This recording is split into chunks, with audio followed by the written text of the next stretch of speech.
Hello, hello, hello. Goodness me, that music was a little more somber than I thought it would be. Hello everyone, it's me, it's Matt from I Finished a Video Game, the channel that you are currently on. How's everybody? Suffy? Zeldrake? TV? Stormstreak? Streak? Strike? It's probably Strike. How are you? How is everybody? Welcome to the stream, welcome to the channel. It's our post Demon Souls stream. If you weren't familiar with the flow of the channel at the moment, we after every single video we do a little stream where we talk about it. I have prepared another one of my legendary self-proclaimed legendary presentations, lo-fi corporate style presentations. I don't want to see that. Let's get rid of that. There we go. We're going to talk about some Demon Souls. We're going to talk about 2025 on the channel. Yeah, we're going to talk about my life this year a little bit, and we're gonna hang out for a few hours. So, how is everybody? How is everybody's week been so far? Did you watch the new video? What did you think of the new video? Are you looking forward to Christmas? Are you busy right now? Because the thing is, we're kind of in that period where it's like almost Christmas. It's like 4 days to Christmas, and I might not have worked a serious super job for a couple of years now, but I seem to remember in the week before Christmas I didn't really do much work. Now, is that just me being a lazy fucker, or is that the same for everybody? Smarty Boy with the super chat, thank you very much. Opinions on Mega Man? Well, I guess that depends what you mean. Mega Man is a very big subject. Mega Man in general, I like Mega Man very much. I am a big fan of classic Mega Man, fan of Mega Man X, big fan of Mega Man Legends. Haven't played too much of the series beyond that. I played Mega Man Battle Network 1. Beyond that, I think that's about my my experience with it. As if you mean opinions on the new Mega Man game, well, I would say that I'm very excited that Capcom are bringing Mega Man back, but I would say that I don't think the game looked that good. It kind of looked exactly like Mega Man 11, which I think is a bit weird. Like I think people might have expected like a little bit more from Mega Man's big return, and the fact that it's not slated for release until 2027, I don't really understand that, because I admittedly don't know nearly as much about making Mega Man games as the people at Capcom do, but I would think it wouldn't take 2 years to make a sort of 2.5D, 8 to 12 level Mega Man game. But who are we to judge? We don't know anything about it. So let's see. I'm just excited Mega Man's back. By the way, if I miss your message in chat, please feel free to send it again if you have a burning question to ask me. Someone said there wasn't a post-video stream for Heavy Metal video, was there? No, there wasn't. I thought with the Heavy Metal video, it probably was best to just crack on and just do the next video straight away rather than linger on that video for too long. We'll talk about that in the presentation, I think. But yes, we did skip one post-video stream in exchange for a faster video. Who else we got here? We got our resident eccentric. Hey, popping in just say I wish you Merry Christmas and Happy Holiday Season. I'm using my Sunday to try and finish editing my own holiday special video on Lord of the Rings Online. Love the Demon Souls video. Well, thank you very much, man. Good luck with the edit. I appreciate that. We've got Apprentice Alex. New video was great. Gonna have to dip in a bit. Got a D&D game to run. Very nice. Me and my friends are thinking about starting a D&D game of our own. We were thinking about doing some Icewind Dale, actually, which I'm kind of looking forward to. What else we got? How's the new vid been performing compared to your expectations? Feel like the algorithm has been screwing you. Really hoped it turned around. Great video. We'll talk about that in the presentation. Yes, I would say that I have gone from being very much in YouTube's blessings to somewhat not in their blessings these days. But we can talk about that in the presentation. I've prepared data. I've prepared visual prompts. We're gonna as people say online these days, we're gonna get into it. But I guess we'll give it a few minutes just to chat, just to get warm with each other, let people trickle in before we get into the meaty good stuff. I see someone says, Storm says, I feel like a corporate board member waiting this quarter's presentation. Yeah, except yeah, except it's much more intense than that. To everyone that's popped in, said hi, hello. I hope you're doing well. Merry Christmas. Da Boy said, how weird, I first played Demon Souls like a month before your vid. You know, a surprising amount of people said in the comments that they had just played Demon Souls when I decided to cover it. I have no idea what that's about, because I kind of still think that Demon Souls is like the weird one in the FromSoft category. It doesn't really get like spoken about all that much, or it does get spoken about, but it's in very specific ways. Like it gets spoken about as the like proto Dark Souls, and it gets spoken about, the remake gets spoken about a lot on YouTube in 2025, as it would do, because that's like the big hot news in that space. But I felt it was a somewhat unique perspective on it. I'm pretty happy about it. Someone else said, what is my favorite From Software game? Well, as you can see right here, can you see? Let me move the mic. It is Bloodborne.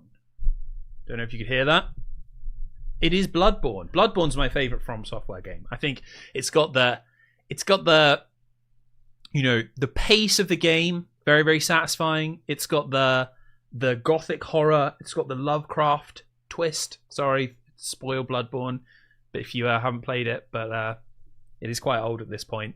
And yeah, it's the moment where, you know, From Software, for me, because Demon Souls and Dark Souls are in very ways very, very, very similar, and Dark Souls 2 very, very similar to Dark Souls as well. Bloodborne is the moment where it's like, oh shit, these guys aren't just going to be the Dark Souls company. These guys can do, like, it's very similar in many ways, but it's also different enough that you're like, oh, From Software can make more than just Dark Souls. They aren't just going to be making Dark Souls 1, 2, 3, 4, 5, 6, 7, blah, blah, blah, blah.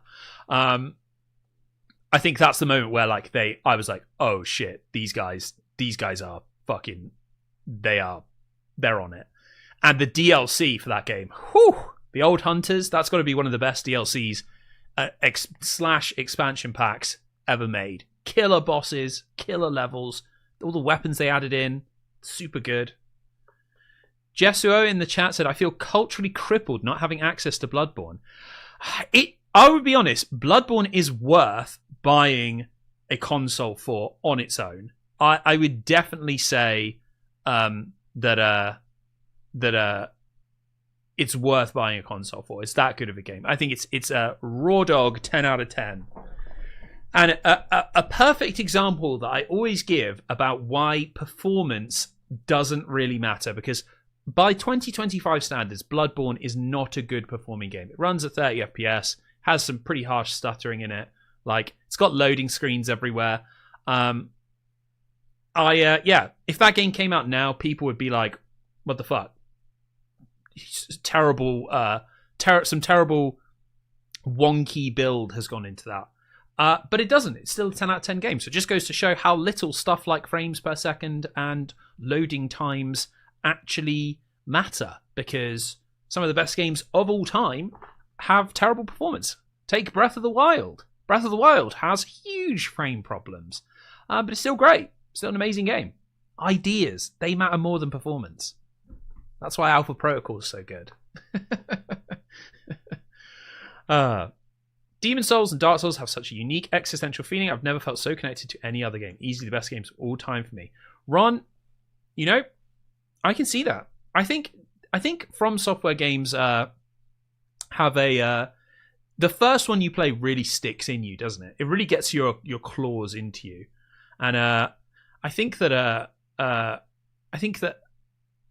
they're those kind of games. It's a bit like the first Final Fantasy game you play. That just invariably becomes your favorite, and I think you can end up having a special relationship with the first one you play, which is why for a lot of people it's Demon's Souls. Enan63. If there was no normal mode anymore in video games, suddenly we have to pick either very easy or very hard. Which would you pick? Ooh, that is a very hard question to ask, because very easy or very hard instantly ruins a lot of genres. So, action games and strategy games and, like, I guess all online games, if you're only playing in very easy, they basically don't work. Like, they're basically no fun anymore. But at the same time, if it's only very hard, like more, I feel like the natural action of playing games becomes less fun. I don't always want every game I play to be extremely hard. Like, I just got done playing Dispatch yesterday, and that game was very, very fucking easy. But you know what? It was nice. It was nice and relaxing. It was nice to play something chill where I didn't have to think like all the time, where I could just send my heroes off on their little things, and you don't always want to be like pounding your head against a wall. Sometimes you want to play Silksong. Sometimes you want to play Dispatch. So it's very tough because, I don't know. I guess I would pick maybe very easy. It would keep the story games. Too hard of a question to answer. We would lose too much on either side. What else we got? Big Lad. I've never felt more scared in a Souls game than I did in the Tower of Latria. So unsettling. I mean, it's a great level. It's got to be an all-time great level. The jailers, the color scheme, the layout, the prison. I mean, I don't think it gets enough credit as a level, to be honest. And the same with the Swamp. The Swamp, the Valley of Defilement in general. Nobody who's played Demon's Souls forgets the Valley of Defilement, and that's why I think Demon's Souls is so good compared to Dark Souls, because the areas have real character. I think that Dark Souls does have that, but it has less super memorable locations, I think, than Demon's Souls. Like Blighttown is memorable, but because it's horrible. The Undead Burg is memorable because so many players get like stuck there straight away. And I think the most standout moment for me in Dark Souls is like when you realize that the forest, the Darkroot Basin, reconnects to the Undead Cathedral, and when you realize that the top of the Undead Cathedral reconnects to Firelink Shrine. Those are like the amazing, like, whoa, like the world connects up. Those are amazing. But I don't think they've got quite the same, like, the areas individually don't stick with you quite as hard as the Valley of Defilement or Latria. For me, anyway. Did you beat Silksong, Mr. Video Game? No, I have not beat Silksong yet. I am in the high halls. I'm on the gauntlet in the high halls. And I failed at it about 15 times in a row today. So I decided to have a break. It's a very, very good game. It's a very, very hard game. And I think, for me, it's probably too hard. Like, I think that if you could take Silksong and make it like 30% less hard, it would still be one of the hardest games on the market right now, but it would be substantially more rewarding to play. Like, I don't think just like raw, intense difficulty, like difficulty needs to like serve a purpose in a game. So like I spoke about in the Demon's Souls video, like it's there to create horror or reward or fear. Like it's you use difficulty to create stuff. And I think Silksong, there's definitely moments where like the gauntlets are so hard that I would still have the same big achievement of clearing an obstacle had this gauntlet been like 30% less difficult. And it tips a lot of the fights over into like, oh god, I definitely just want this to be over now. Like, I get it, I get what you do, I get what I'm supposed to do, like I get the execution, I've come 90% of the way 1,000,000 times. Like, it's brutal. Yeah. Dark Shaman 1. So, hey, it's really nice to meet you. Love your videos. Glad to catch you live. Thanks for being here. I really appreciate that. Thanks for tuning in. I just realized that I've never completed any Souls-like game. Lancelot, you are missing out. There are some really good Souls-like games now. It's quite funny because quite a few years ago, I made a video about Mortal Shell. I don't know how many people have watched it. But it was talking about how I didn't really like Souls-likes in general until I played Mortal Shell, which I quite liked and I thought had some interesting ideas. And it's funny that since I made that video, really the whole Souls-like genre is really like filled out like nicely. Like there's quite the spread of Souls-like games, and I think that it was a sort of silly concept for a genre when it first started. But I think that largely it makes sense as a genre now. My fiance just picked up Lies of P. I've heard lots of good things about Lies of P. I have yet to play it myself, but I've heard lots and lots of good stuff about it. Hey, look at this. We got a super chat from Sean Shaunson. Merry Christmas, King. Man, same to you, dude. Same to you. We need to catch up very soon, man. I've slowly been picking my way through your Taito video. It's been keeping me company while I play ball pit and chill in between editing. But yeah, we need to catch up soon, man. And Merry Christmas to you too as well. I'll message you before Christmas with my own Christmas cheer. But thanks, man. I really appreciate that. Nico Chan, do you think going through a Souls-like game like Bloodborne fully co-op is a valid way, or does it take away from the experience? No. I actually think that's a totally valid way to play the games, and I think that a lot of the discussion about like get good kind of misses that like you are meant to do both of these things in the game, right? Both of these are valid ways to play the game. I think that it's similar in a way to like what's a good like comparison? I mean, it's tough because it is quite unique, so it's tough to think of a good comparison. But basically, I think that the sort of optimum way to enjoy these games is to engage with the multiplayer and to engage with it on your own. You know, you need to have a go at beating the bosses yourself for sure. You need to because there is an extreme reward in that, and like that is a big part of why the games are so popular. But also playing with other people online and helping someone beat a boss that they can't beat is fun and is rewarding, and that's a cool and unique part of the series.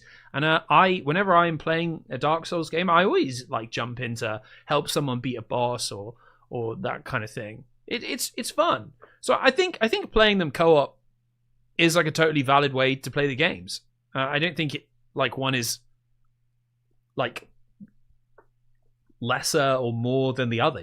It's all just part of the spread of gameplay that is those games. I bought Mortal Shell as a Christmas present for my girlfriend after seeing a video on it, but then I realized it totally fucked up because it had been on PS Plus. Luckily I have plenty of other gifts. Damn. I mean, still give it. I mean, opening a present on Christmas Day, way more enjoyable than downloading a game on PS Plus. That's much more enjoyable. I would certainly prefer that to a download code. I'm playing Bloodborne offline because I don't have PS Plus. I definitely feel like I'm missing the option to summon. I mean, it's fun. Like the online is fun. Like I think that lots of the Souls sort of debate misses out that when Dark Souls and Demon Souls first launched, the multiplayer was a huge part of the appeal. Like the invasions and the co-op and like the bloodstains and the ghosts and stuff. That was a huge part of what made those games so original. It wasn't this like, oh my god, like it's so hard and like you have to beat it on your own and you have to like bash your head against the wall over and over and over again like 200 times to like get through it. Like that wasn't, people would talk about how hard it was, but it wasn't like you have to do it this way. Like that the concept of how the multiplayer worked was very novel at the time, and that was a huge part of the appeal. Happy holidays to everyone here. Could be out of the loop, but have we ever gotten an official favorite game list from Mr. I Finished a Video Game himself? Would be very intrigued to know. I mean, yeah, I think it would be tough to do because I think I'm not sure I would say that I have like favorite games per se. There's definitely games that are like meaningful to me and like that I've enjoyed a lot, and that would probably have to go like genre by genre, and like even maybe splitting it up like accounting for different like times in my life, because I would say that like something like Pokemon Blue was like a huge like part of my like journey into like becoming like more of a kind of like video game obsessive. Like it was kind of like I played like Final Fantasy before then, but like really that was like the RPG where I was like, oh shit, I like get RPGs now. And from there, it wasn't that I like became obsessed with Pokemon. It was the idea of like building a team and like leveling up and unlocking moves and like turn-based combat and stuff. So it's like it would feel weird to do a list where like I don't recognize games like that were super influential on me. I did do a video when I first started on YouTube about like 5 of my favorite games, and but I don't know if it's changed right now. I think the games I picked then were Chrono Trigger, Planescape Torment, Pathologic 2, Golden Sun, and Bloodborne. I think I would change that now though. I think there's other games that I would put in there as like among my my favorite. Like I'm not sure if Golden Sun I would put in my top 5 anymore. But it's definitely like one of my favorite handheld games, I would say. But then it's like, is it even my favorite Game Boy Advance game? I'm not even sure. I think since I redid Aria of Sorrow for the Castlevania video, I would say Aria of Sorrow I probably prefer to Golden Sun 1 and 2 now. Although Golden Sun 1 and 2 are very, very fucking cool games. What else have we got?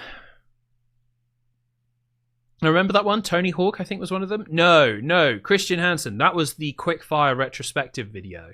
That was like Silent Hill, Halo, Tony Hawk's Underground, Final Fantasy Tactics, I want to say. I can't remember. Excited for Pathologic 3? Did you play the demo? Yes, I did. I've played both of the demos. And I thought they were very good. I think it's a real shame that the war in Ukraine has had such an impact on Icepick Lodge, because I think Pathologic 2 is not a well-polished game. Like, it was a very, very, very janky game with like brilliant writing and brilliant ideas.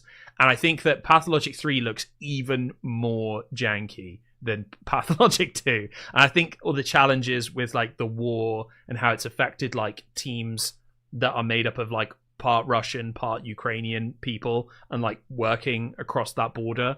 I think that's like really obvious in the demos.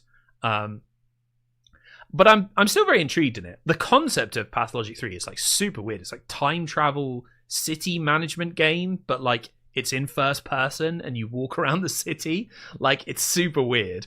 Pathologic 2 I think is a lot easier to like get your head around. Like it's just like a survival game. It's like a first person survival game with action bits and dialogue bits, and you've got to try and keep everyone alive. Kind of easy. Pathologic 3, way weirder.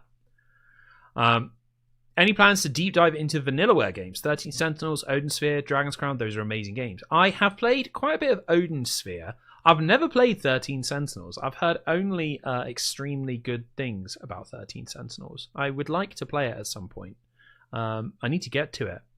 In fact, I was thinking about 13 Sentinels while I was playing Dispatch, because I think they're not strictly dissimilar games, right? It's like dialogue sequences in between like a sort of mini game, like sort of it's like tower defense in 13 Sentinels, right? Whereas in Dispatch it's the like sending your superheroes around the city. Yeah, I enjoyed Dispatch a lot, so I would imagine that I would enjoy 13 Sentinels. Anyway, shall we what do you guys, should we get into it, as people say? Are you ready for a presentation about Demon Souls and about 2025 on the channel? Are you guys even interested to see it, or have you arrived to pepper me with questions and ask me to cover a million different series. I'm only teasing you guys, don't worry.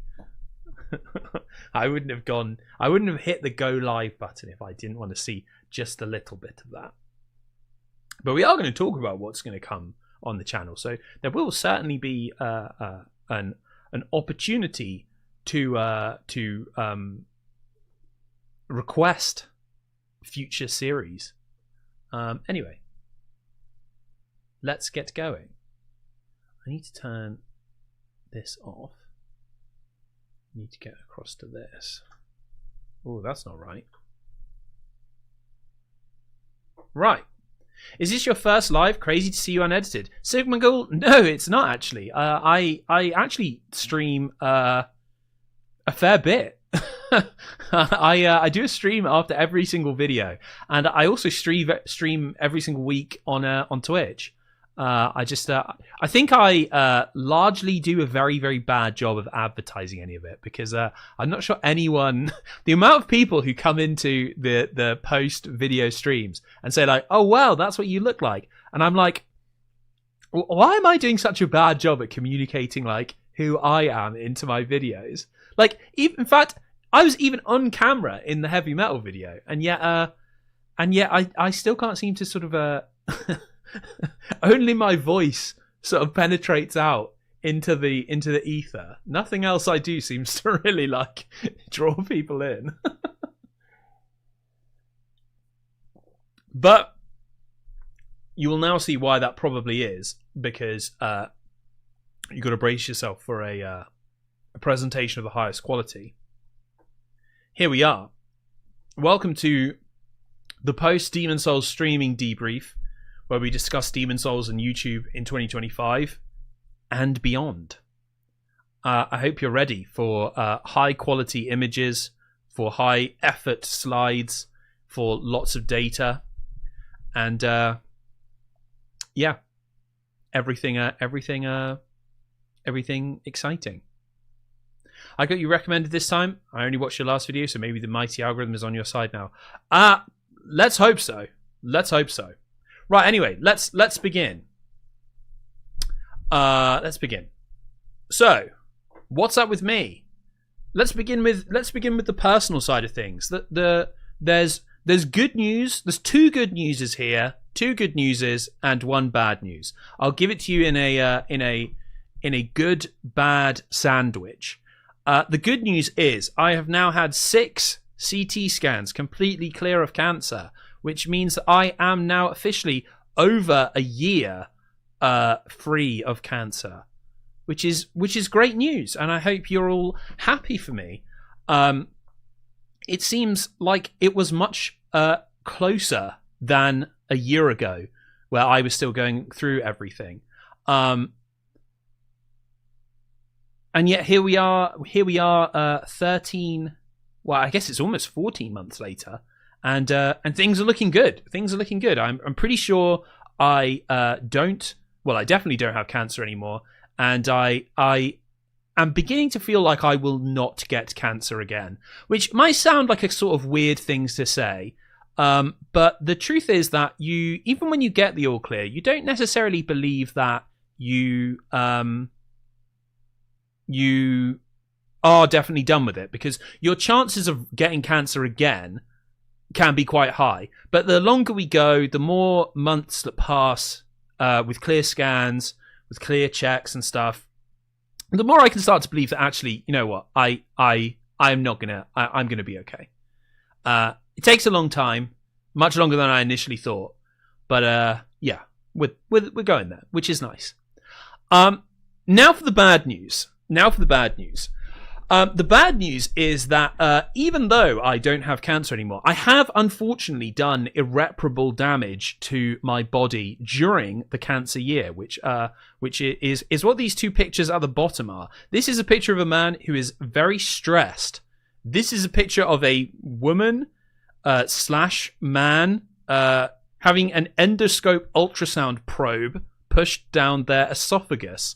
Now, the reason for that is that you might remember on the last post video stream that I was having problems with my stomach. I I believed myself to have ulcers. Well, as it turns out, I've done all the medical tests. I've done all the talking to doctors. I've done my endoscopic ultrasound probe and all of that stuff.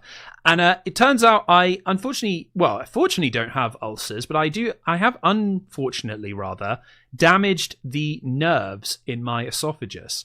So basically, the long and short of it is that I have heartburn all of the time. From the moment I wake up to the moment I go to bed, I have heartburn. And because it's nerve damage, there's not really much treatment you can actually do for it. There's sort of some medicine you can take that hopefully like lowers the things that cause those nerves to become irritated. But yeah, unfortunately, there's not much of anything that can be done about getting rid of that problem. And sadly, it's caused by stress. And so the consultant said to me, well, you're 33 years old. What do you have to be stressed about, or this stressed about? And I said, I'm self-employed on a largely very, very hostile platform. And last year I had cancer. And he sort of said, right, yeah, well, that'll do it. That'll certainly do it. So unfortunately, I now have to live with this problem. That's not to say it couldn't go away eventually. I think it maybe could go away. I don't think it has to be permanent, but for now, it very much is permanent. So yeah, so that's slightly annoying. That's the update. So that sounds all very bad, but broadly everything is pretty good. That is not great. Apprentice Alex says, I have chronic esophageal issues, so I empathize with you there. Yeah, it's very annoying, isn't it? It leads you to have lots of bad nights sleep, and eating is kind of a bit rubbish. And the only upside of it is that I've lost a lot of weight from it because it kind of makes eating not super nice, so you don't eat as much. So I've lost about 7 or 8 kilograms since all this started. So I suppose that's a benefit. So I guess maybe it's not a good situation. Maybe it's actually a good situation. But anyway, in other news, just to end with a nice thing, you might know from Discord, if you're in the Discord. Oh goodness, a piece of hair just flew by from the cat. This is my lovely girlfriend Steph in these photos, and we have set a date to get married. Isn't that nice? So we're going to get married in July of next year. So, you know, as of 2026, I will be a married man. So isn't that nice? We've been engaged for about 3 or 4 years, something like that. We finally decided, you know, let's do it. Let's go ahead. So despite the stress and complexity of doing a wedding, maybe not necessarily being the best thing to do when you are suffering with stress-related nerve damage, but we have decided to do that. So that's nice. So there you go. Good. The good news about my life. I suppose it's probably more fitting that we start off with lots of good news, because much of the rest of the presentation is not that good news. I will pre-spoil you, but that's a nice one. So yeah, so if you've ever sat there thinking, I wonder who the person is that Mr. Matt from I Finished a Video Game watches TV with at the end of the day and goes for a walk in the park with, it's well, there, it's that side. It's Steph. So yes, thank you very much for all your congratulations. That's all very, very nice. Just make it a small ceremony, much less stress. That is exactly what we're doing. There is no way that I'm going to be having a big wedding. Confetti Sword, what's up? I see you there. Congrats, buddy. I got married a couple of Septembers ago, and seriously, even after being in a relationship for 6 years before marrying, being married is the best. I think that's the way I'm thinking about it. It's just going to be nice to walk around with people and be able to say, this is my wife. That would be very nice. Anyway, moving on. So, the main reason we are gathered here today, see what I did there, guys? See what I did there? Is to talk about Demon Souls, a lengthy retrospective. I just seen Suffy said, any pro tips on how to propose? Well, not really, because our proposition was a bit low key. We sort of just decided to get married. We were in a place that we really like, that we visited quite a few times. Kind of a special place. It was very nice. There was like fireworks and stuff. It was all very nice. So, you know, thought I'm not going to be able to plan something better than this. So we just did it there and then.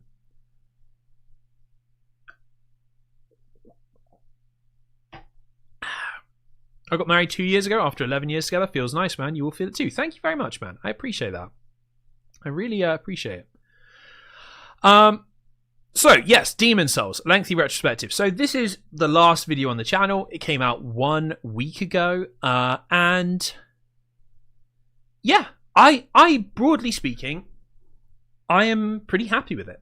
I think this is a pretty good video. If I had to do a tier list of my own videos, which might actually be quite an interesting video to do one day. Not video, but a stream, I think.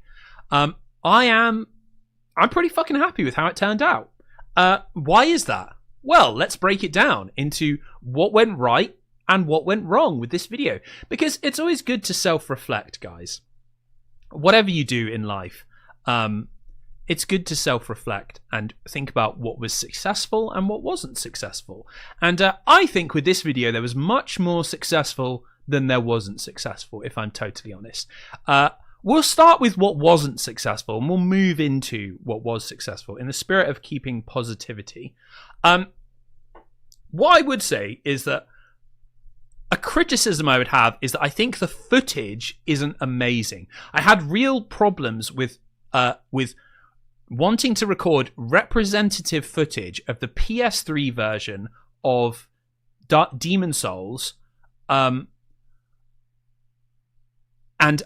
be able to engage with the online systems as they were in 2009. So, you know, messages, ghosts, invasions, and I had real trouble with that. So I decided to just largely use offline footage and then use footage of online gameplay for the online chapter, which I think works well, but I don't think that's how I would like to do it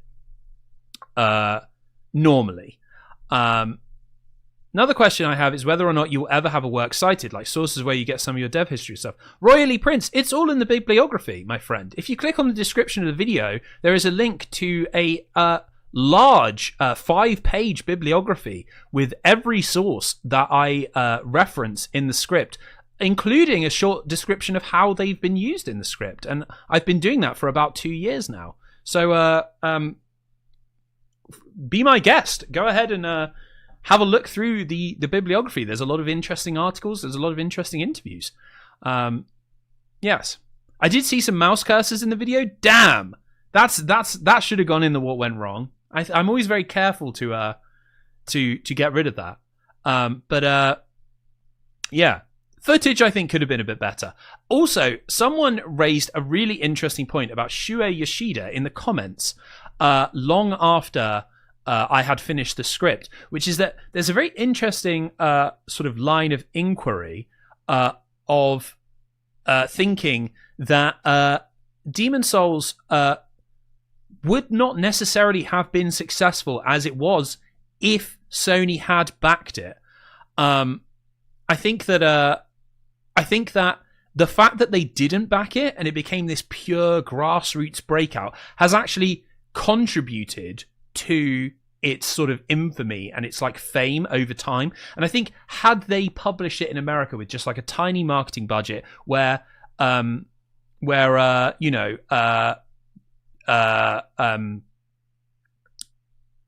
reviewers had like gotten to it straight away, rather than it just being reviewers who were passionate about it being the first to cover it, I think maybe its reputation would have been very different. I thought that was such an interesting comment, and I felt a pang of jealousy in me that I hadn't been able to come up with that theory myself. I really wish I had, because I think that would have really made the video a lot better. We've got a super chat here from Review Tech USA. Fantastic Demon Souls retrospective. Thank you very much, man. I really appreciate that. That's really kind of you to say. And yeah, I hope you're doing well. I hope you have a good Christmas. Big props to Review Tech USA, because you were one of the first channels to ever shout out my channel. I think it was back. Oh, I can't even remember what video it was. Maybe I can't remember. It might have even been the Prince of Persia video, but it was very nice. It was the first time I was like, oh wow, someone who's been on YouTube for a long time has recognized my stuff. So thank you very much. I really appreciate that. So yeah, so that's two things that I don't think went particularly right in the video. But as for what went wrong, I think quite a lot of stuff went right. So first things first, the length. I think the length of the video is good. I was very conscious that I didn't want to make a video that was like 4 hours long. I also didn't want to make something that was 40 minutes long and had like very little detail in it. I wanted to get the history in. I wanted to get the context in. I wanted to get the critique in. I wanted to get stuff about the remake in there. I think the length is right. I think 2 hours is the new norm. Yeah. So for me, the length was good. I'm very happy with that. This little thingy here, November, if you can believe it, I made the whole video in 5 weeks. And I think I really surprised myself by that, because I think, as we'll discuss later, I think my output in general this year has been quite slow. And I think that I surprised myself that I could write something I was happy with in quite a short amount of time. And I think that was I think that was surprising and welcome. It was nice that I didn't work on this for like 2 or 3 months. If you can believe it, I went and double checked, and I was working on the BioShock video for 3.5 months. 3.5 months. That is 15 weeks. That is way too long to spend working on one video on YouTube in 2025. Basically put, it doesn't work anymore. You cannot spend that long unless you have like over 1 million subscribers, like 2 million subscribers, unless you have like 1,000 like patrons who are backing you up to basically just do whatever you want all of the time. It is not viable to spend over 3 months working on a single video. So I'm very pleased that I sort of proved to myself that I could make a video quite quickly. I should also add that I did a new mix on the audio. So I hadn't changed up my audio for some time, like well over a year, I think, or maybe even 2 years. And I decided to dig into the EQ a bit, dig into like what I could do in DaVinci with my audio. And I was quite happy with the mix. I think it sounds nice. And I hope that it sounded nice to all of you as well, because I was quite pleased with how it turned out. And I think that will be the new norm moving forwards. And then, yeah, Hidetaka Miyazaki, and this is a picture of all the games that came out in 2010. Basically put, I think that I did a very good job. My favorite chapters in the new video were the stuff about Miyazaki's life and the stuff about the industry in 2009, 2010. I think that stuff was good, and I think that's the stuff that distinguishes it from any other video about Demon Souls. I think with my videos you get the history and you get the people, and I think that is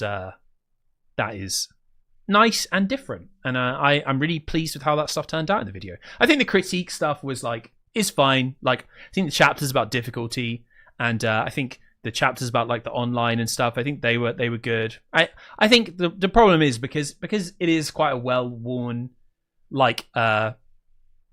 subject, quite a well-worn game, it's hard to have like a completely totally fresh perspective, because like unless you're going to purposefully be a contrarian, like unless you're going to literally go in and be like, oh, Demon Souls is like shit, and there's nothing in this game that's good, and you're going to do that kind of like hit piece video, like I'm not sure you can do like an even-handed review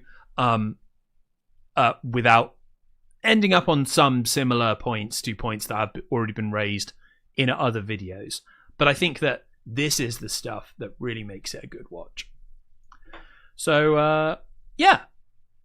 So I think, if I'm being honest, quite a lot to take away from that one. Quite a lot of positive to take away from that video, which is nice.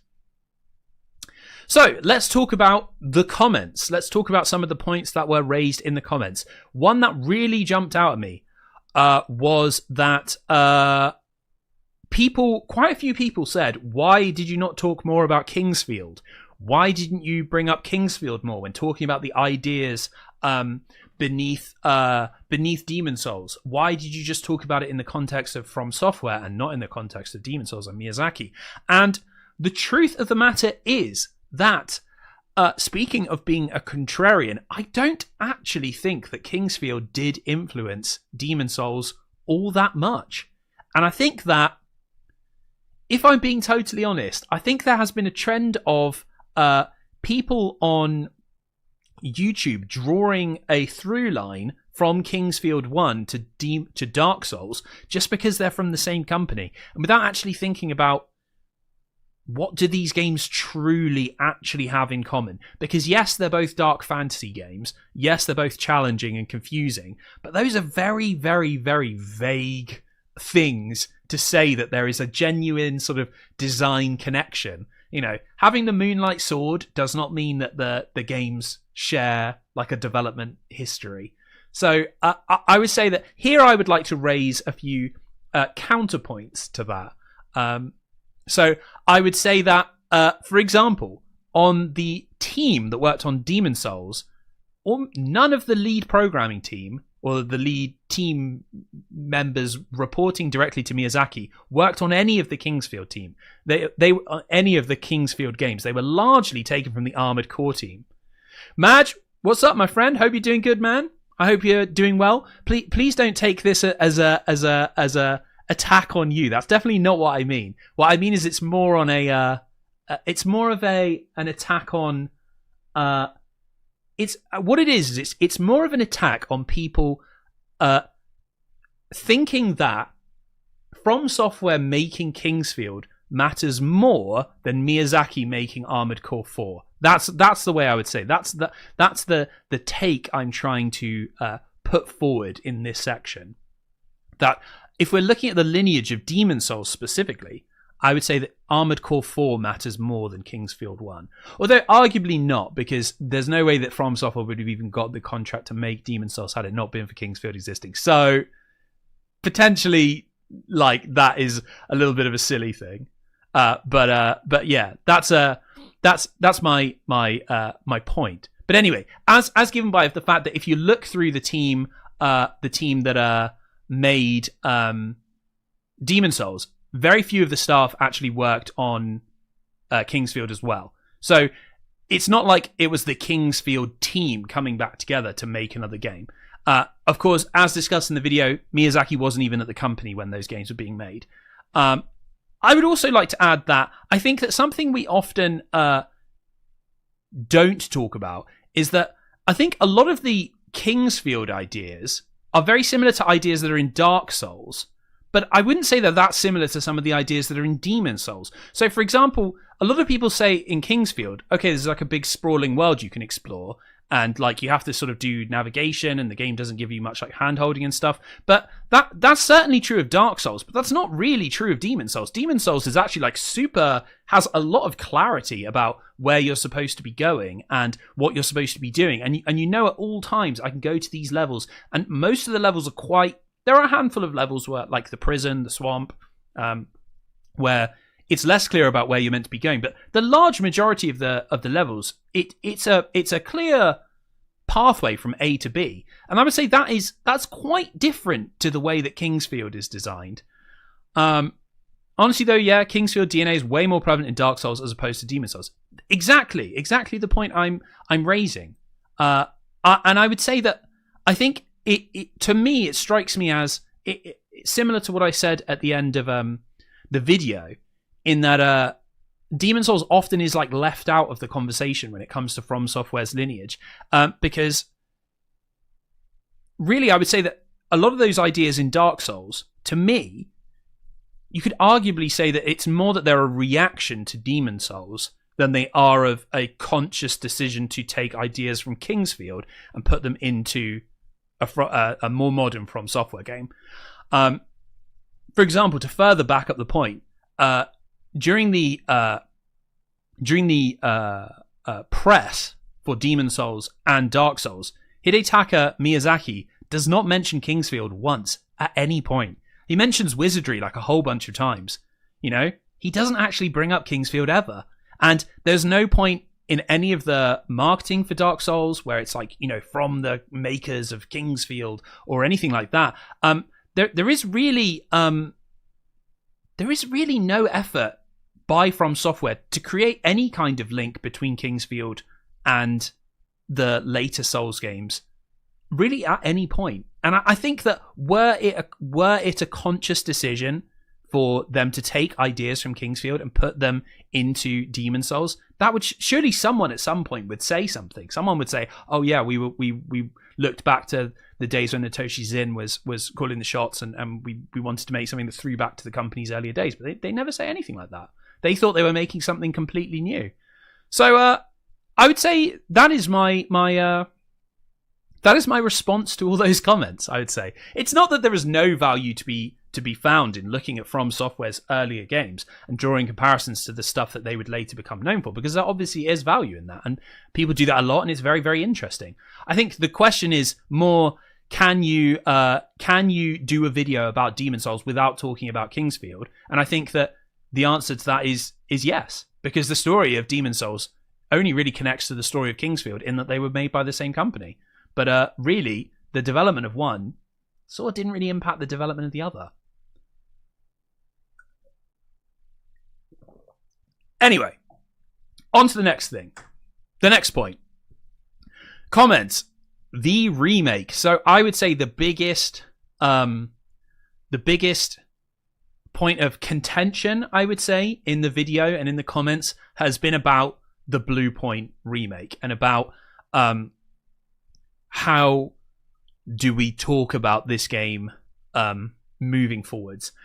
And I would say that I thought I was pretty fair to it, and I think I had maybe underestimated how much people don't like the remake. I gotta be honest that I still don't really buy some of the complaints. So I wanted to put these three images in here just to kind of illustrate what I'm saying. So I would say that, like, where the critics of the remake have a very fair point, I would say if we look at the Fat Official here, I would say that this is a completely different character to the character in the original PS3 game. And I think that is a change that is like pointless and adds nothing and actually detracts from the game. I don't know why you would want to change the complete design of the character and lose something that was unique and interesting about the original. You could change it so that it was still purple with the smile and stuff. But yeah, I think changing it to this, I think is very, very stupid. But if we compare other changes that people complain about a lot, such as the new adjudicator to the old adjudicator, I think this is where you're starting to lose me. Because the idea that this is a substantially different design to this, I think we're starting to like stretch things a little bit. Like, yes, okay, there's like a different fleshy color. It's not like gold anymore. But like, it's not this, is it? This is a totally different character. If this wasn't wearing a top hat, you wouldn't know it was meant to be the same character. This is obviously the adjudicator. It's broadly speaking the same thing. And I just think that there's a certain nuance in the criticism that is lost because the remake does do some stuff really, really badly. Like the soundtrack, for example. There's no redeeming the soundtrack. The soundtrack's just completely wrong. It's not a good reimagining. But I think the problem is we can then sometimes take that as a way to just kind of go completely overboard and nitpick everything about the remake to death, which I think is really like silly. I think if someone fought this adjudicator rather than this adjudicator, what are they really missing out on? Like, if we're being honest, the sort of general tone of the adjudicator and what this boss brings to the game is still completely there in the remake. And I think sometimes, yeah, I think I have been surprised a little bit by some of the comments of people, how they hold such, I guess almost like hatred for the remake. And I thought that was surprising. Something I should have put in here as well is that I think that I think that something that is often lost, I should have put this in the presentation, I've just realized now I didn't have, but something that is absolutely lost in this debate, and I should have put this in the video, and I should have put this in the presentation now, but Sony's role in how the remake turned out, I find it absolutely baffling that all of the blame is entirely on Bluepoint. When, let's be honest, Sony owns the IP, and it was a launch title for the PlayStation 5. So this is a game that, as a publisher, Sony are going to have a big stake in. Do we seriously think that the complete artistic direction of the remake was totally, 100% the creative control of Bluepoint? And that Sony were just completely hands off and just let them do whatever they want? There was no discussion when the contract was signed about this is what we want from a Demon's Souls remake. I find it absolutely baffling that the blame is put entirely on Bluepoint, and I'm guilty of that as well because I should have put that in the video, and that's a huge miss on my part that I didn't put that in. But really, it's hard to believe that it was not Sony driving this. They want a flashy, good-looking, super HD game that's going to show off what their new console can do. They own the IP. Like, I think it's crazy that most of the focus is on Bluepoint rather than on Sony. And I think if it was other publishers and other series, it wouldn't be like that. You know, when Activision or EA get their greedy little claws into something, we blame them. We don't blame the developers. You know, when Eidos Montreal is you know, when we hear some terrible news about Eidos Montreal, we don't, you know, we blame their various different owners over the years. We don't blame the studio. And I think with Bluepoint, it's a bit odd that the publisher gets almost no flack. Here we go. To play devil's advocate, I say it's less about the differences themselves and more a matter of principle. But then games like Demon's Souls, such a combo of time and place, you can't really recreate it. I mean, I 100% agree. And I would say that that's where I fall in the end in my my assessment of the remake, which is that you, by the very nature of remaking the game, it is going to be different in some ways. And I think the fact that, for example, you can't play the original PS3 version online anymore means that you are always kind of accepting some kind of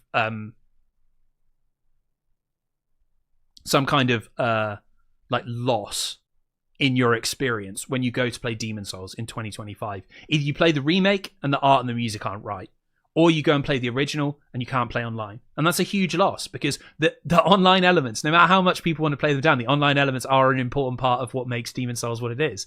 You know, everyone says like, oh, you're not getting the true experience because you don't hear the Maiden Astraea's music. Well, it's exactly the same if you don't fight another player in the Old Monk. Like, that is what Demon's Souls is. That's one of the coolest moments in the game. And I think that the reality is that it's sad, really, that you can't really experience Demon's Souls in its 2009 form. Like, I guess you can emulate it and you can play with the private servers, but I don't think that necessarily works. This is why it's so important that when games get remade, you got to fucking include the original on the disc. Put the goddamn original on the disc.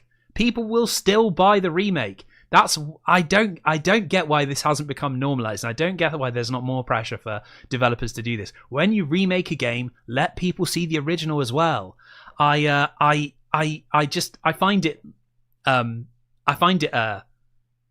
baffling that that's not normalized. So much of these problems would be gone if the remake, you could just dip into the original and play the original as well. You know, I find that baffling. A lot of my criticisms about the Silent Hill 2 remake as well would be completely alleviated if just on the disc you unlocked Silent Hill 2. The ROM for Silent Hill 2 is fucking tiny. Why is it not on a fucking goddamn Blu-ray disc? There's no reason to not do it. Probably some licensing bullshit.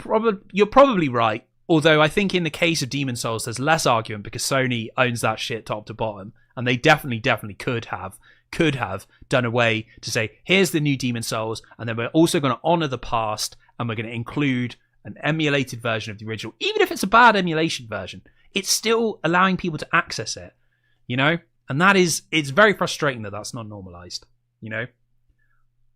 Exactly the same with the Resident Evil remakes and stuff like that. Like, I wish they would just include the original. Surely it's interesting for people who play the remake, even if you just dip into the old game for an hour or so, hour or two, you get to see where it came from. I don't get it.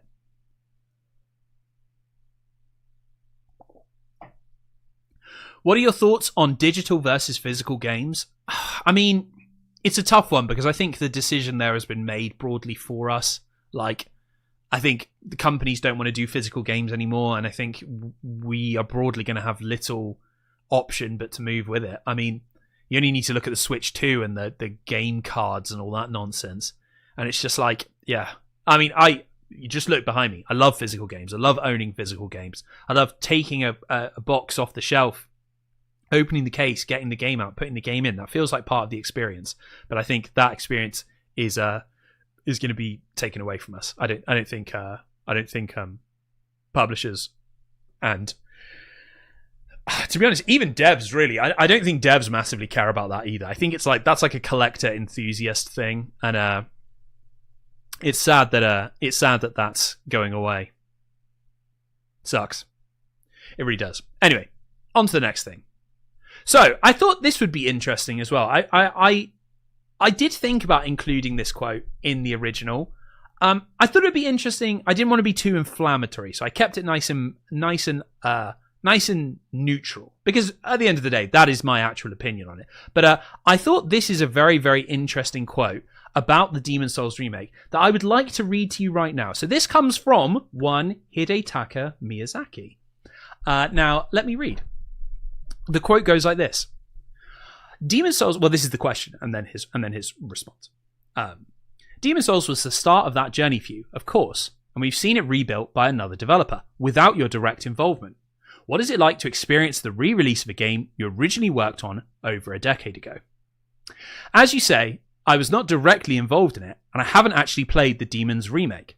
This is because I just don't enjoy playing the games that I've made in the past. It brings up a lot of old emotions, a lot of old memories, and this gets a little bit overwhelming, and it doesn't feel like playing anymore.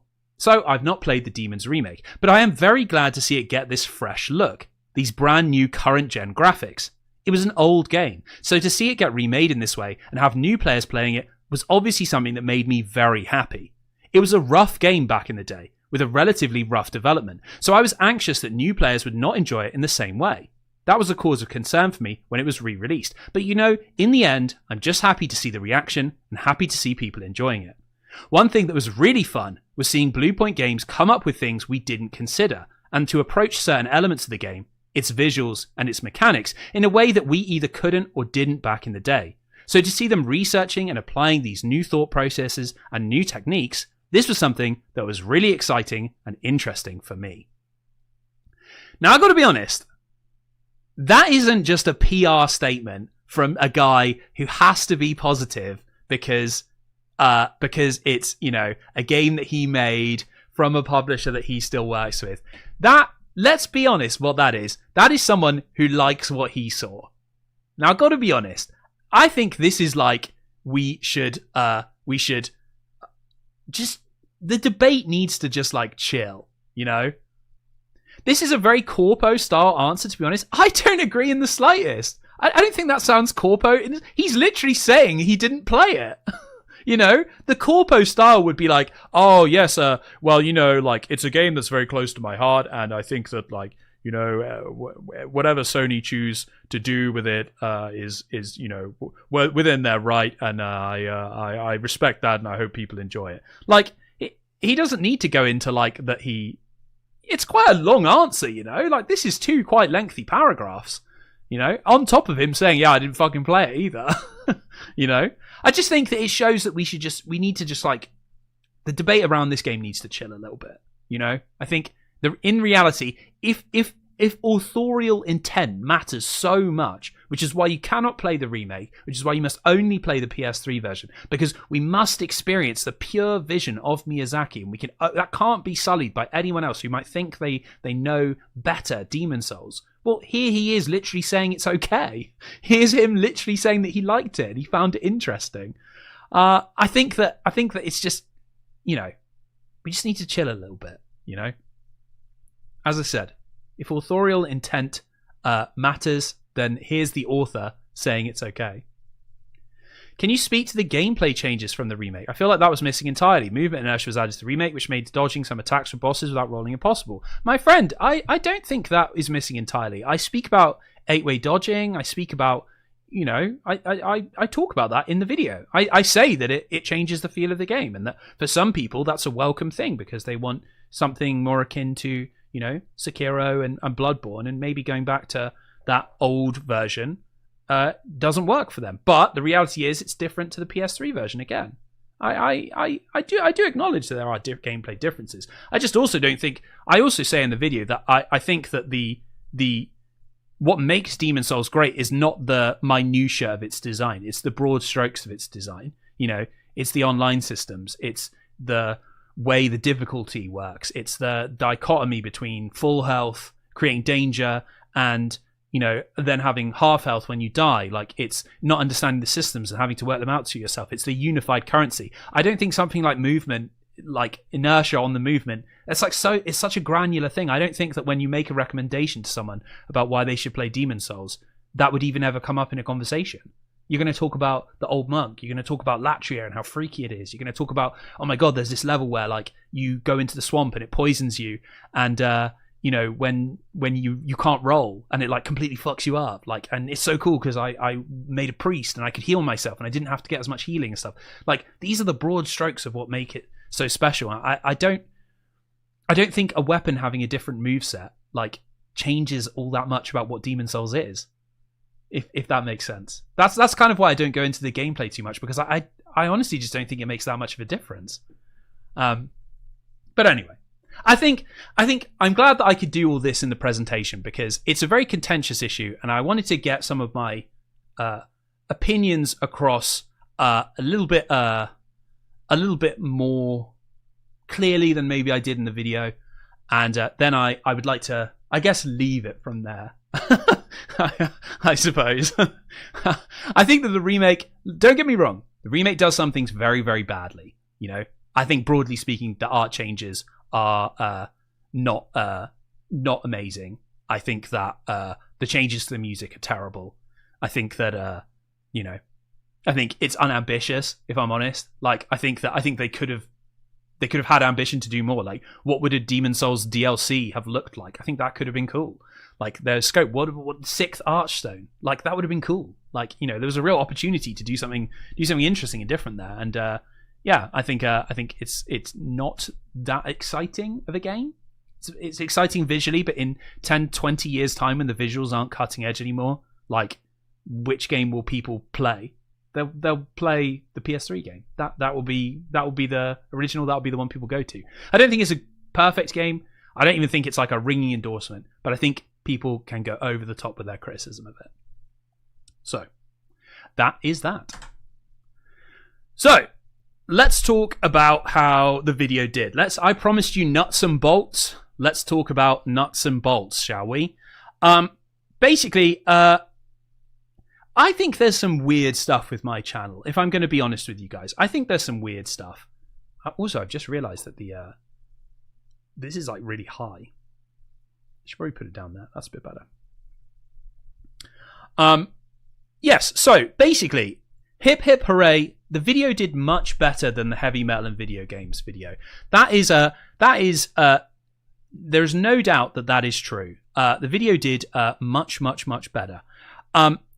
But there's something kind of a bit weird about my channel, which is that even though this video has a 41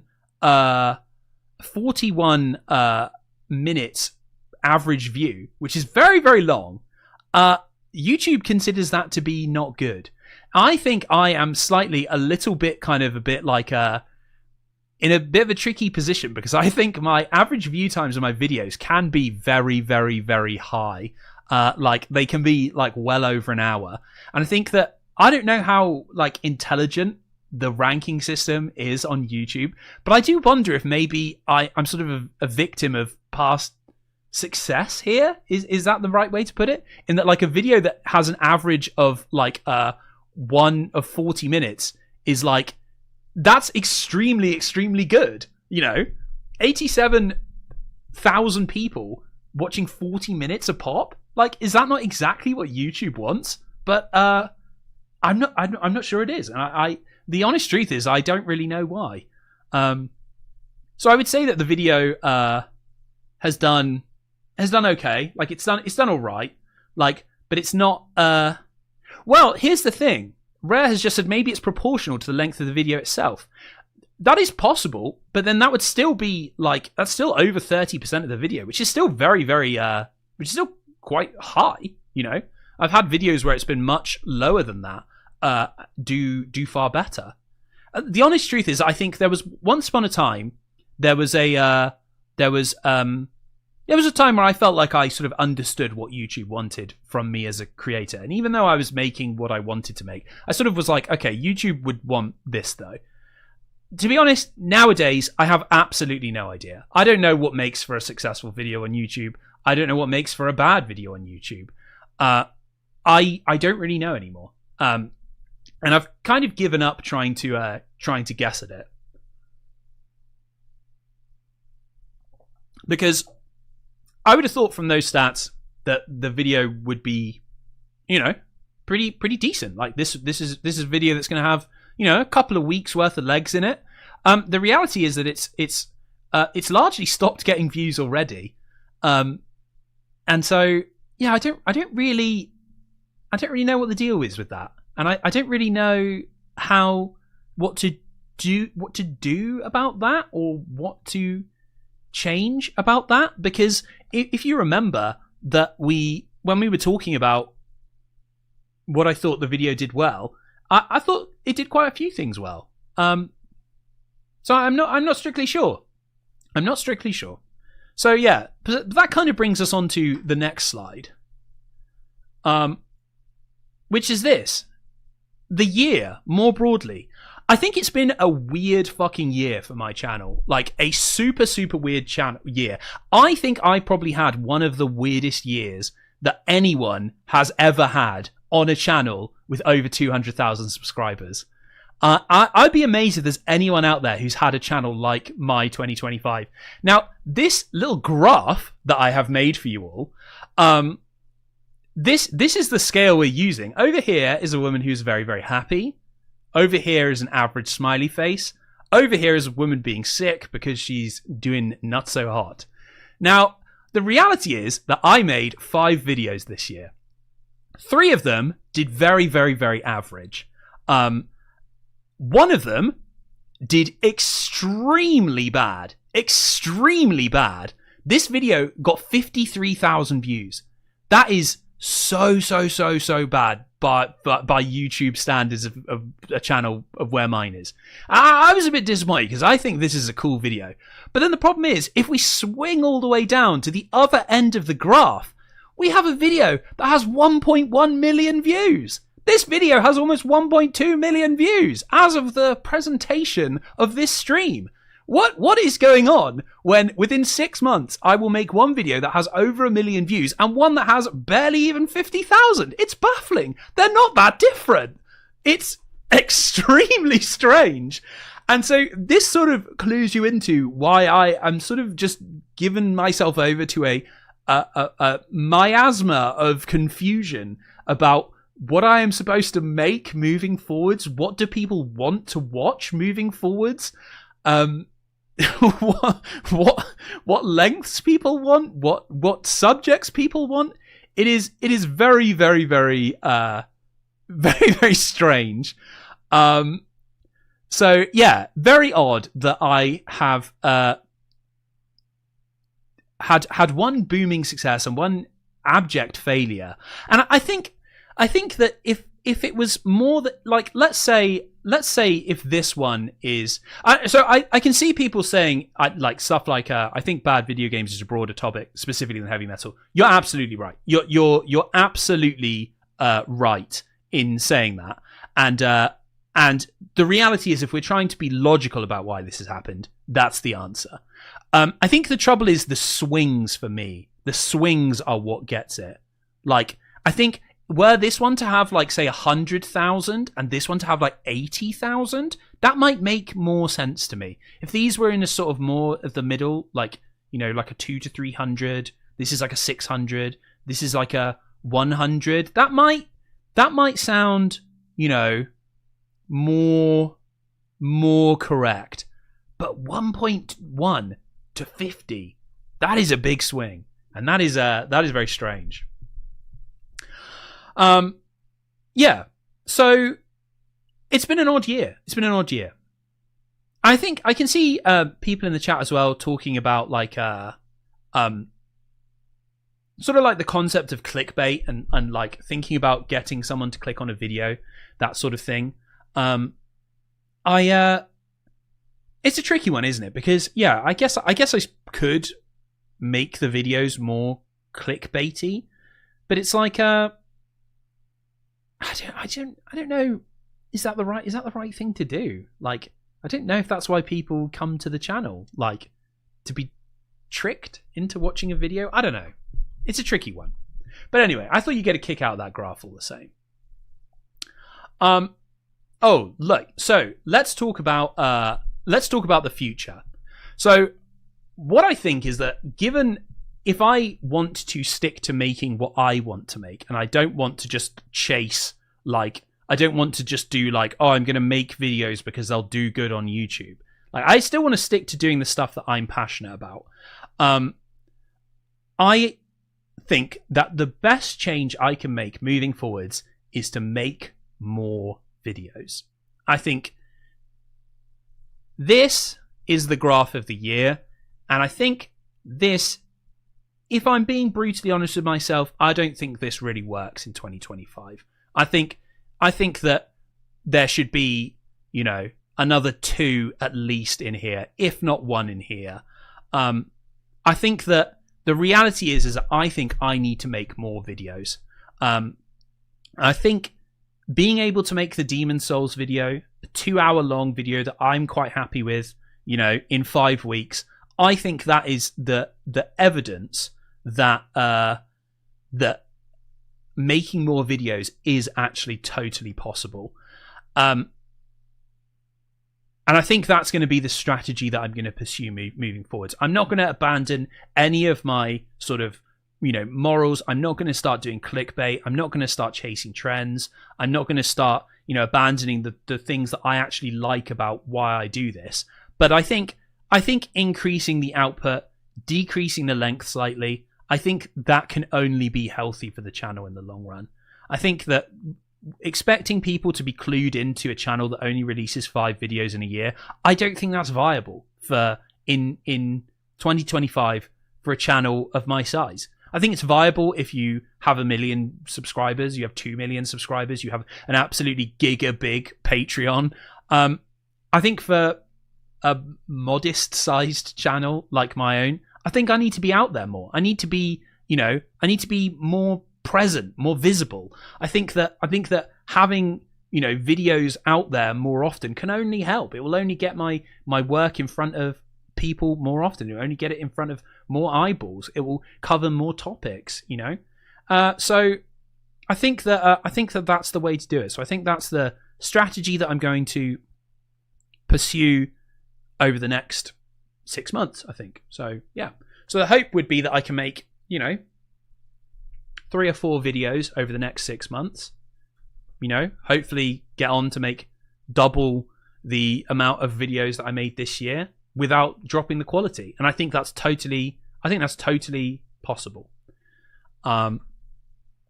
So let's have a little quick brief look at some of the stuff I have been thinking about covering over the next few months. I'm not going to talk too much in too much detail because I don't want to get ahead of myself. But here is a spread of images from games that I would very much like to talk about in the next few months, which I think would make for interesting videos and I think have interesting stories behind them. So yeah, I hope that whets your appetite for the next phase, as it were. So yeah, so on top of that, this is the bit in the stream where I need to talk about Patreon, because the truth is that with that 2025, the truth is that the only thing that has kept the channel going is Patreon. So this is the bit where I come cap in hand to say, if you have liked my work over the years and you are interested in, in seeing more videos, you can subscribe to Patreon for $4.50 right now. And it makes a huge difference, because this is the difference between the channel keeping going in 2025 and not keeping going in 2025. It's super important.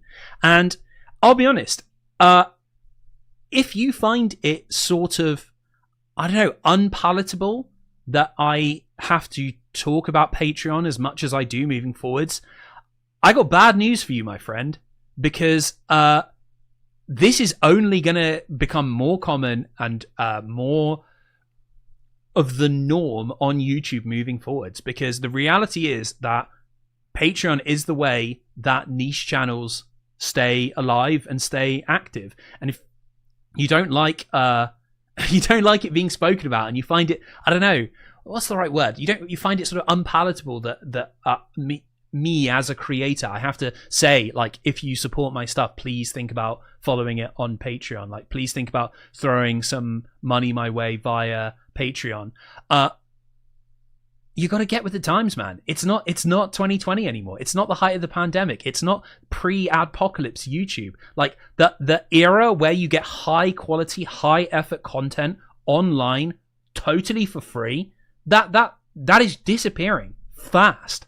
So I think that the reality is that you have to support the stuff you like. And so that's why I'm saying, if you support the stuff that I make and you're here because you really like my videos, I'd really appreciate you subbing to my Patreon. It makes a massive difference. That is what enables me to not trend chase, to not just make a video because it's a video that I think will do well, rather than it's a video that I actually want to make.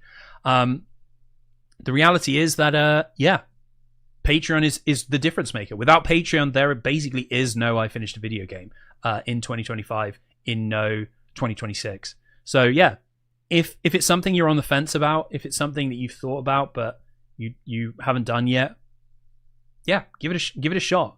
I wish I could put the link to it. I mean, I'm pretty sure I don't have any.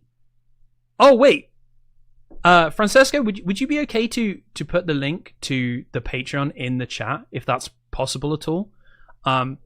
If it's not, if someone else wouldn't mind doing that, I've got my presentation up, so I can't get out of it. But yeah. So just to finish the pitch, I do have videos on the Patreon as well that I think are very, very good, that you can watch when you do subscribe on there. So it's not like I'm just asking for your money for nothing.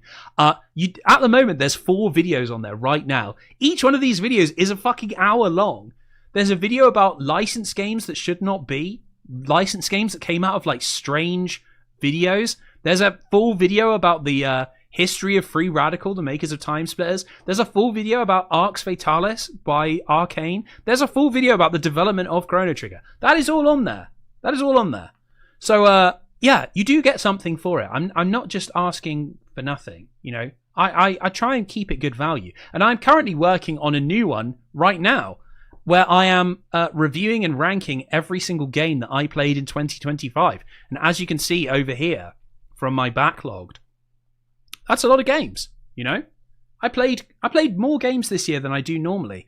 And I wanted to do a little end of year roundup, talk about what my favorite ones were, talk about why I liked them, why I didn't like other ones. I was going to release that this weekend, actually.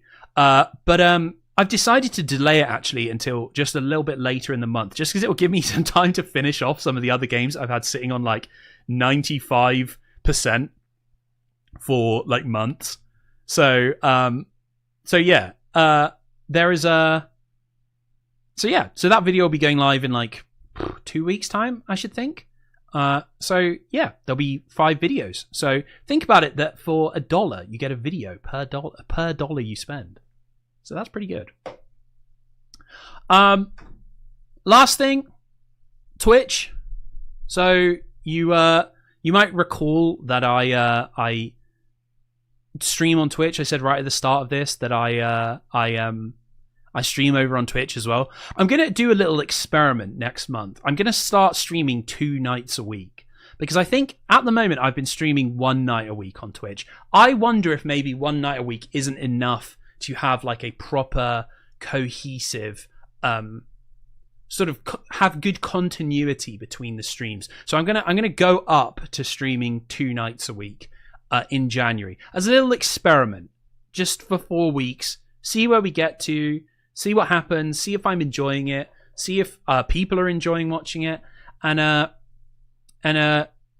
Yeah, we're going to see how that goes. And then if it comes to February and it's like not really working, or it's like getting in the way of like making videos, or I find it's not really like connecting like with people or with me, I will ditch it then and there.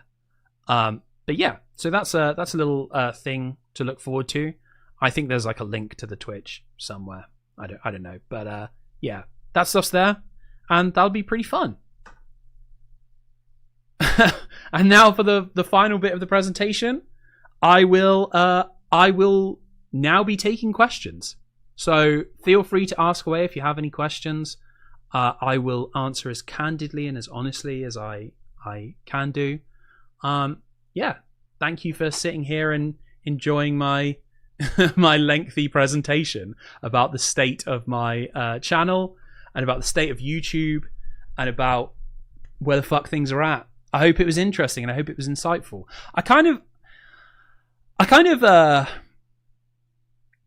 hope that the honesty kind of like makes a difference, because I sort of, you know, I don't want to sort of reveal completely how, like, there's a phrase in the UK. I don't know if this is a phrase people use elsewhere in the world, but you don't want to know how the sausage is made. I hope people have heard of that phrase. It basically means that like making sausages is fucking gross. And if you actually look at how sausages are made, it puts you off the sausages. So I don't want to completely reveal to you guys how the sausage is made, but I think being open about like views and about like the impact it has on what I can do with the channel moving forwards, and like how it changes, like, I don't know, decisions with what I do moving forwards. I hope that is something that actually adds to the experience of watching my my content, and it doesn't take away. Like, my worry is that sometimes I wonder if maybe it would just be better if I was just completely faceless and I just didn't talk about anything ever, and I just uploaded videos and you never even heard anything. So yeah, hopefully it doesn't come across like that. Also, I should really put this over on the other side, shouldn't I? I'll put that there. Now it looks like I'm actually looking at it. So let me answer some of these questions. Sigma Ghoul, you spoke about it sooner with the original game being shipped alongside the remake, but I think publishers are greedy and will probably push it as DLC for the remake. Thoughts? I mean, you're probably completely right. I'm probably being idealistic in that.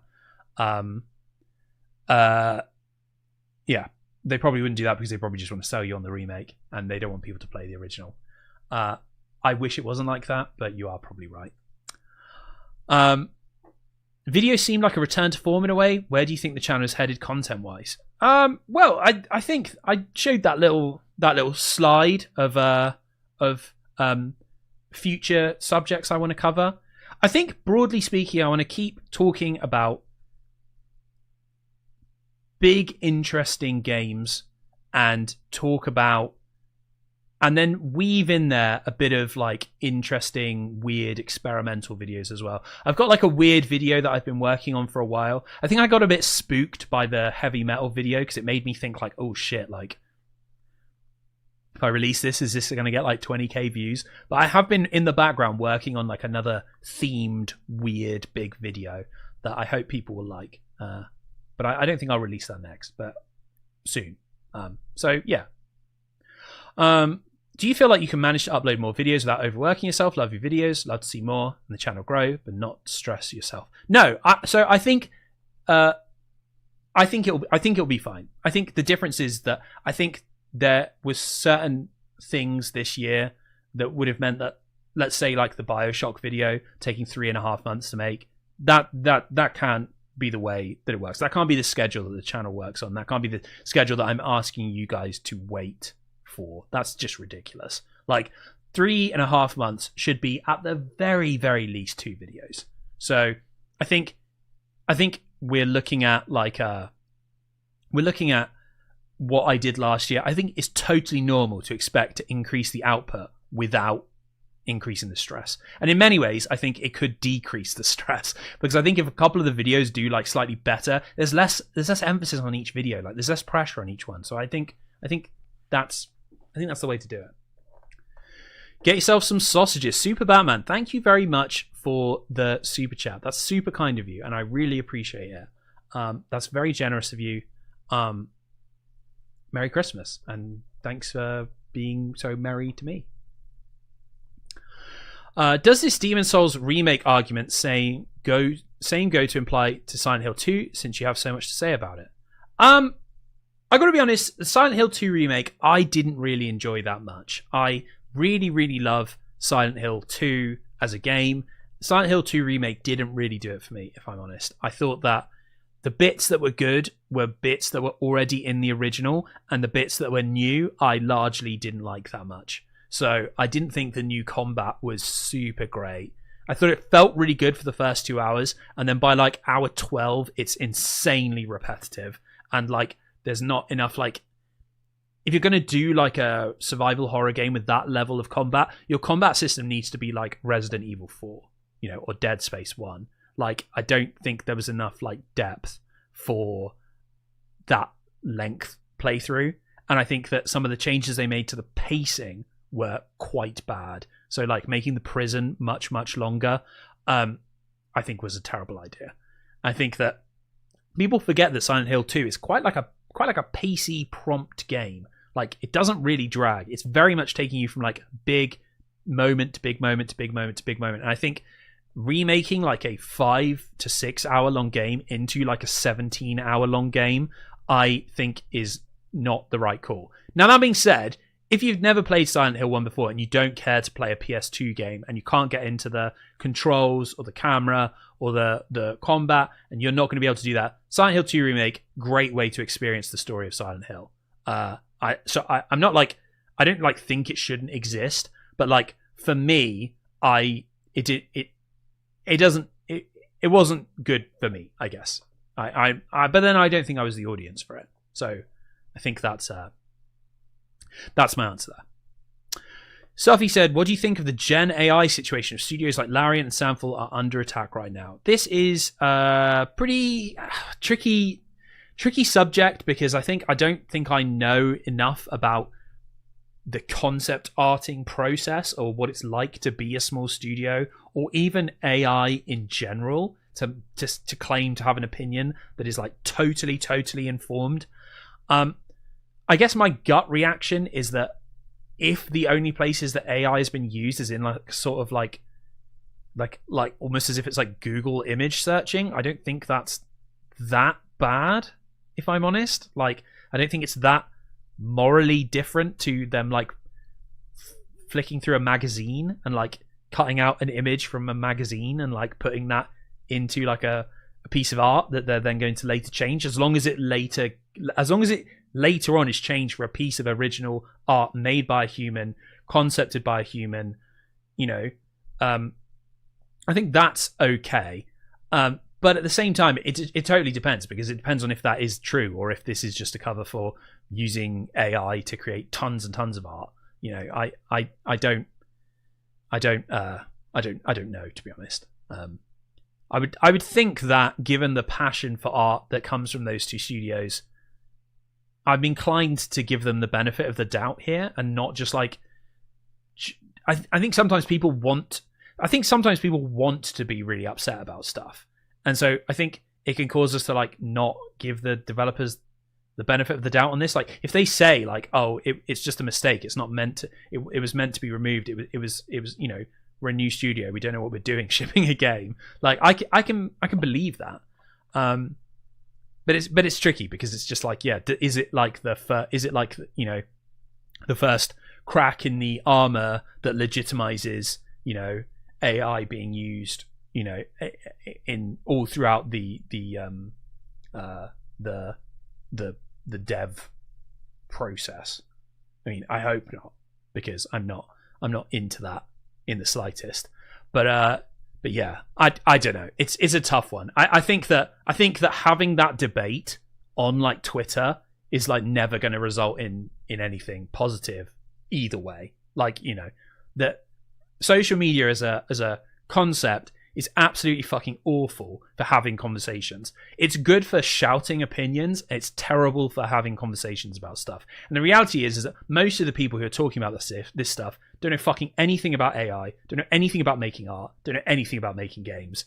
And I think that it's tough for me to really come into it with like a strong opinion, because I just don't know enough about it. You know, I think that's tricky. I think a lot of the time, not to act all holier than thou, but I think that a lot of people like nowadays are like not comfortable with saying like, I don't know enough about that to have an opinion. And I think that's something that we should get more comfortable with again. That we should really bring back not knowing and being open about not knowing, because yeah, without being in the head of like the art director at Larian Studios, I don't think we can know. Like, we can make presumptions about why they would do that. I guess I'm inclined to just believe that it wasn't meant to be, you know, a sneaky bad thing. But is that just because I like the studios? Maybe that's just my biases. But it's a complicated question. Hopefully that's somewhat interesting answer. Do you ever think you'll tackle more sandboxy games like Factorio, RimWorld? No idea if that's viable.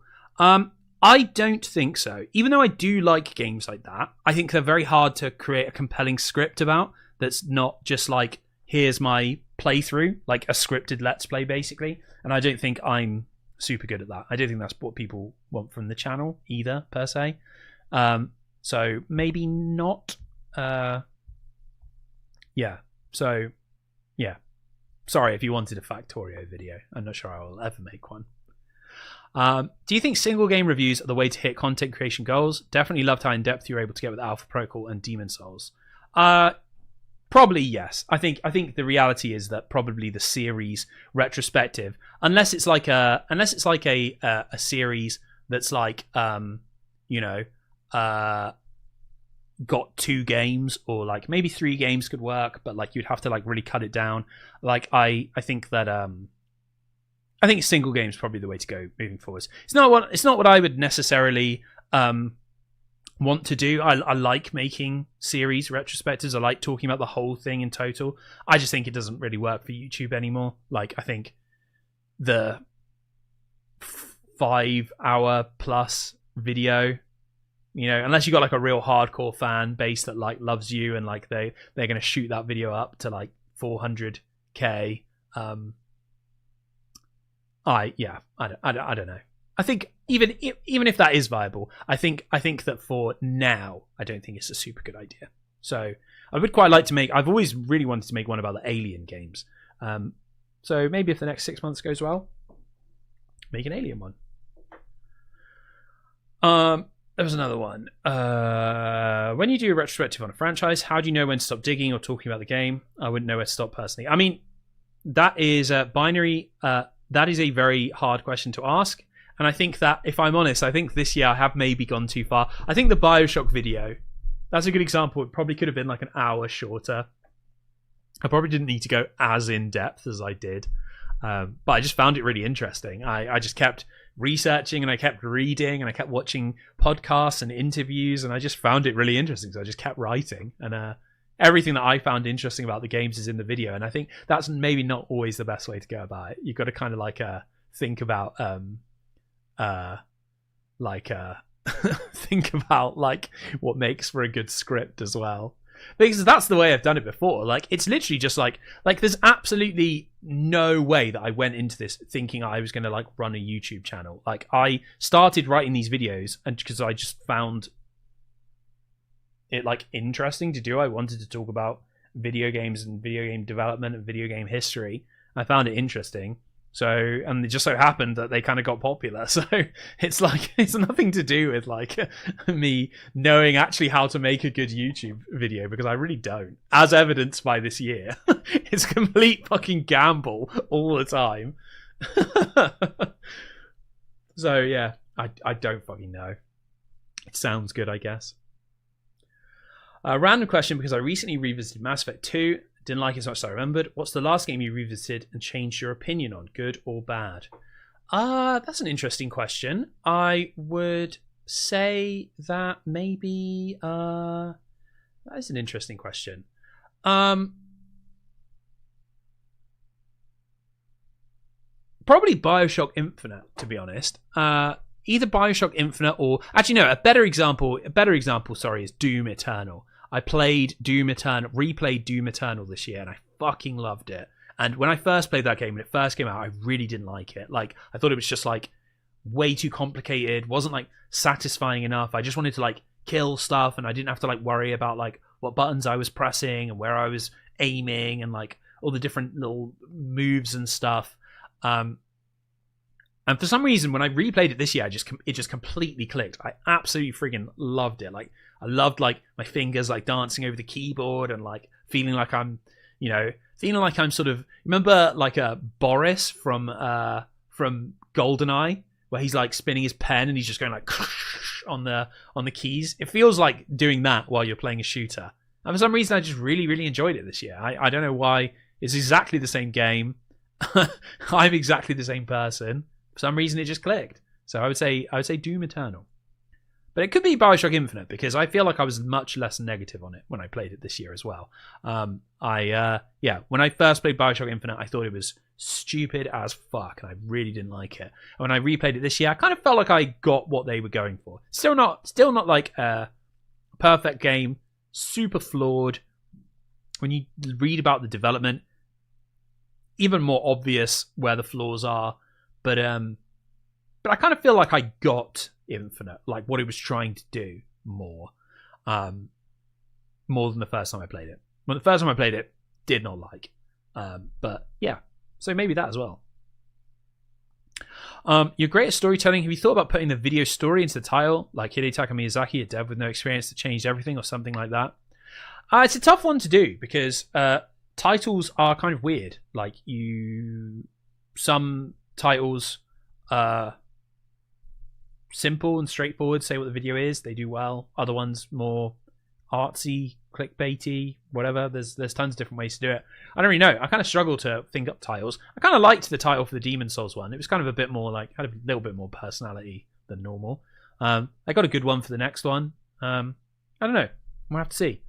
I think that you've got to be careful though sometimes, because you need to also like be clear about what it is you're actually making as well, especially if you're making like a multi-hour video. Like you can't, I don't think I could make like a 2-hour video about Demon Souls and it could just be called like the Demon Souls situation is crazy, like I don't think people, because you want people who are going to find the video to actually know what the fuck the video is. So it's like tricky, because like you want to make it look cool and make it sound interesting and mysterious, but it also needs to like actually be like searchable.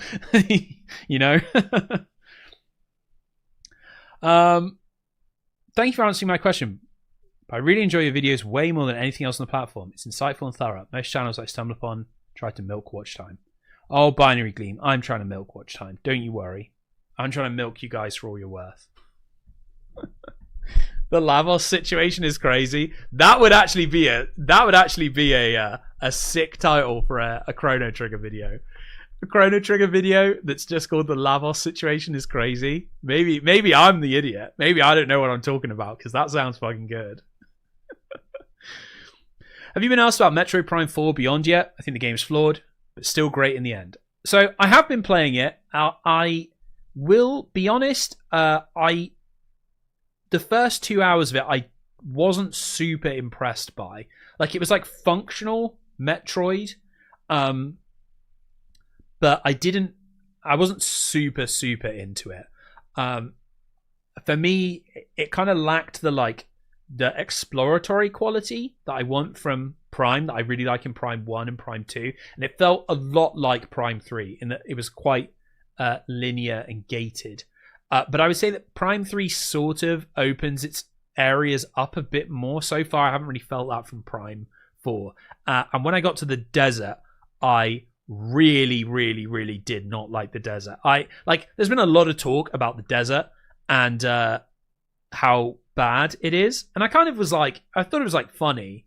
But I couldn't believe how bad it is. Like, it's probably the worst thing in Metroid. Like, if I'm being totally honest. Like, the moment-to-moment gameplay in Federation Force is of higher quality than the desert in Metroid Prime 4.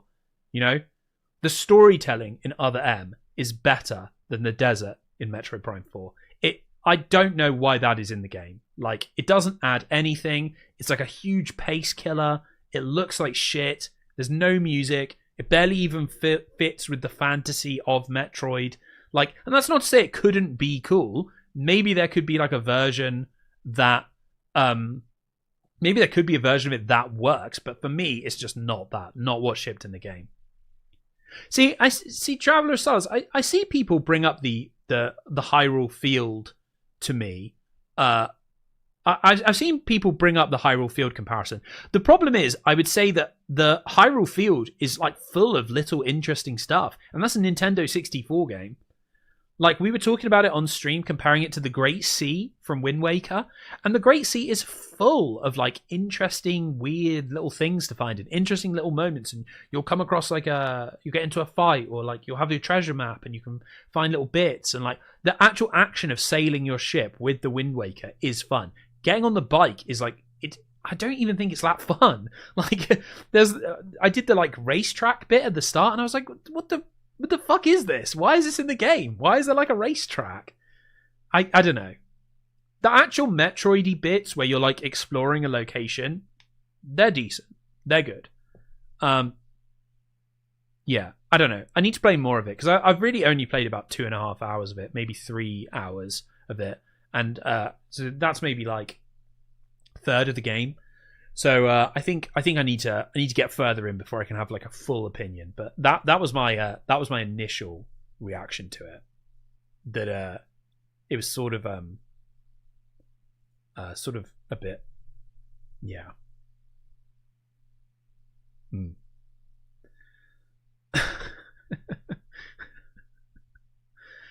Prime 4 feels like a soft reboot for the franchise. It's basically Prime 3.5, and it's meant to be a first entry point for newcomers. I agree with the desert. I mean, I'll be honest, I find it odd as an idea, as a entry point for newcomers, because it doesn't really like establish anything about Samus. Like, it barely really introduces her as a character. I'd say that Prime 3 does a better job of being like, okay, she's like a mercenary. She's hired by the Federation to like do fights on their behalf. Like, this one like really like it sort of zooms by any like kind of character development. I think another big problem I had with it is I really wish Samus would talk in it. Like, Samus is not a silent character. Like, she talks in the games. She talks in Metroid games. Like, she doesn't have to be silent. Like, it makes for some weird ass dialogue. If you can add NPCs in that she hangs out with, have her talk back to them. Like, that doesn't really work to me. Are you a fan of any board games? Yes, I'm a big board game fan. And in fact, me and the boys are getting together in after Christmas. We have a date booked to play Twilight Imperium. You guys ever played Twilight Imperium? It's my number one board game. Each game takes about 9 hours. It's fucking brutal, but it's so good. Yeah, we haven't played for a while now. We haven't played for about probably over a year now, but we have played quite a few games of Twilight Imperium historically. So we've gone pretty good. So yeah, I'm looking forward to that. Beyond that, yeah, play quite a lot of Magic the Gathering these days. We used to play quite a lot of board games, but I would say that we play more Magic the Gathering nowadays. Although Magic the Gathering this year has been fucking dreadful. I really have not enjoyed the direction that they've gone in this year with the Universes Beyond stuff and releasing like 80,000 sets every year. It's a real shame, I think, because it kind of damages your like desire to do drafts and do that sort of stuff. Keep up with the cards. I like playing standard. Like imagine playing standard now. In Magic the Gathering, there's about 30,000 sets in standard. How are you even supposed to know like what's good and what's not? It's ridiculous. I love Twilight. Are you playing the latest edition? Yes, we're playing. Is it 4th edition? I think it's 4th edition. And we do have the expansion pack, but we haven't played with it yet because it adds in quite a lot. I think it adds like 4 hours to the runtime of the game. So if it's already like 9 hours, you need to be playing for a long time. Would you ever make a joke video for April Fool's Day? I have thought about making a joke video quite a few times. I think it would be really fun to make like a bad long video game video. Like it'd be a real deep meta joke. But like I would do like, I don't know what I would call the video. Like I don't know what the title would be. Because I wouldn't want it to be like I'm calling out anyone in particular. But it would be funny to make a sort of just general generic bad video essay. Like it would start like with like, I was talking to Steph about it the other day. It would start by like with like if it was about Crash Bandicoot, it would start by being like, when I was a kid, I loved Crash Bandicoot. And then like you'd go from there, and it would just be like the first 5 minutes would just be like about how much you loved Crash Bandicoot as a kid. Then you got to also say that it's an underrated masterpiece, underappreciated masterpiece. And then rest of the video, maybe half an hour or so, it's just me describing every single second of Crash Bandicoot, like a playthrough of Crash Bandicoot. Like this is what the main menu looks like. This is the first level. This is the second level. This is the third level. This is the fourth level. Like you just it's basically a let's play, but you describe everything in it. You could make fun of yourself. I mean, I think I do that every single day. My continued existence on YouTube is a parody of my heyday on YouTube. So in order to do that, all I need to do is just continue making videos. and then I can make a mockery of myself.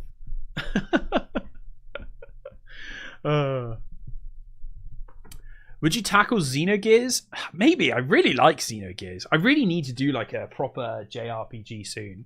I think that of the JRPGs that I have thought about covering, I think the one that I am closest to putting the trigger on is Lost Odyssey, though. Not because it's like particularly popular now, because of like for some reason like Claire Obscure seems to have like really recharged people's interest in Lost Odyssey. But I really want to do a video about Sakaguchi. I really want to do, like this Demon Souls video was kind of basically a video about Miyazaki. I really want to do a video about Sakaguchi, like the rise and the fall of Sakaguchi, and you know, talk about his early days, his style of leadership, you know, the movie that like made everything go wrong, and then how Lost Odyssey is like this beautiful swan song to not only Sakaguchi's career, but also to you know, to the classic JRPG formula in of itself.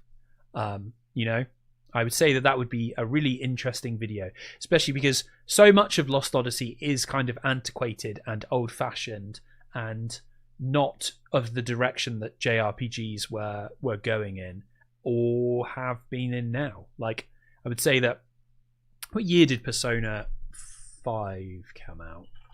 Persona 5. Persona 5 came out in 2016. And Lost Odyssey came out in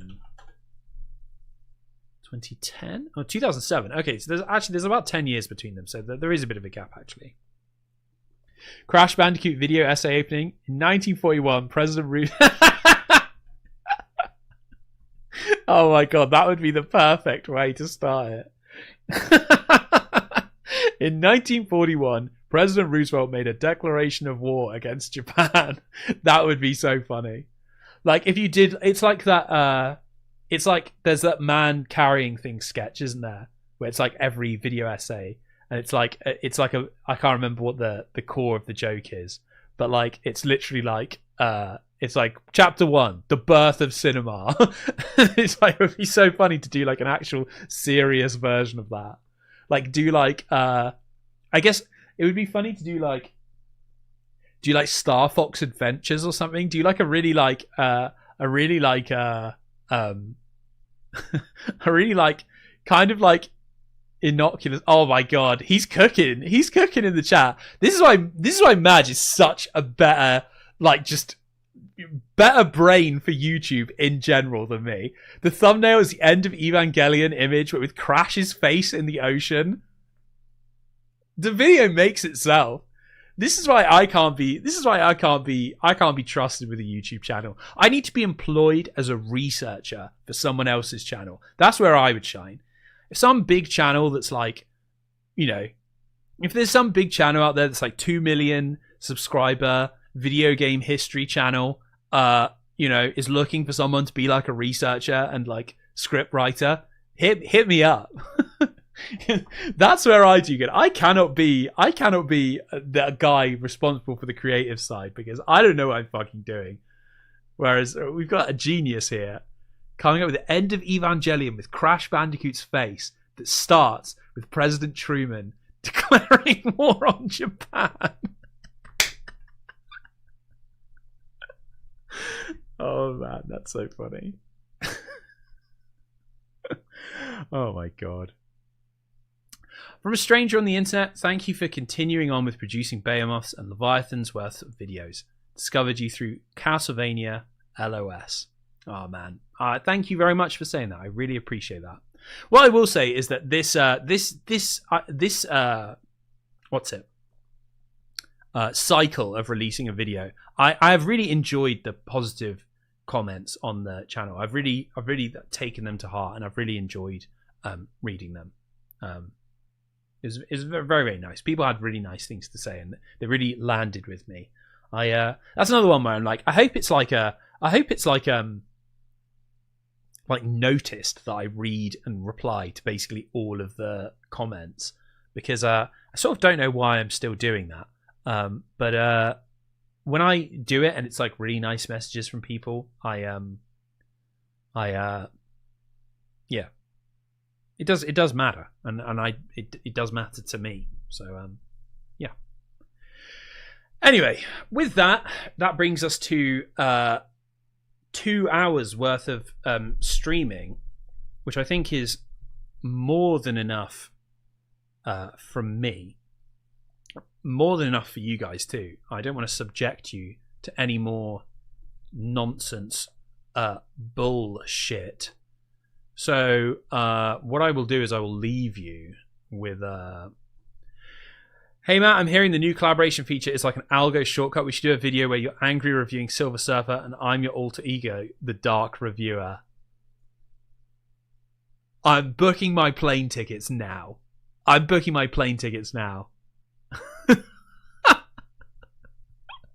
Can you imagine that? What we need to do is, if we were going to do that, we need to set up the set to look exactly like Spoonie's set, like the sort of small bedroom with him in the corner with the bookshelf behind with the D&D books on it. It would need to be exactly like that. I think that would be perfect. You know? And then I shout about how Silver Surfer's a fucking piece of shit. What the hell were they thinking?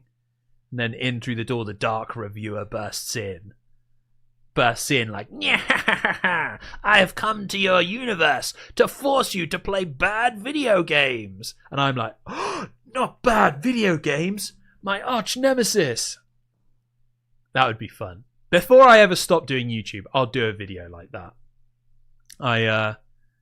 If I ever come to retire, that will be my goodbye gift to everyone. And that's why I'm happy to announce that is the next video I'm working on.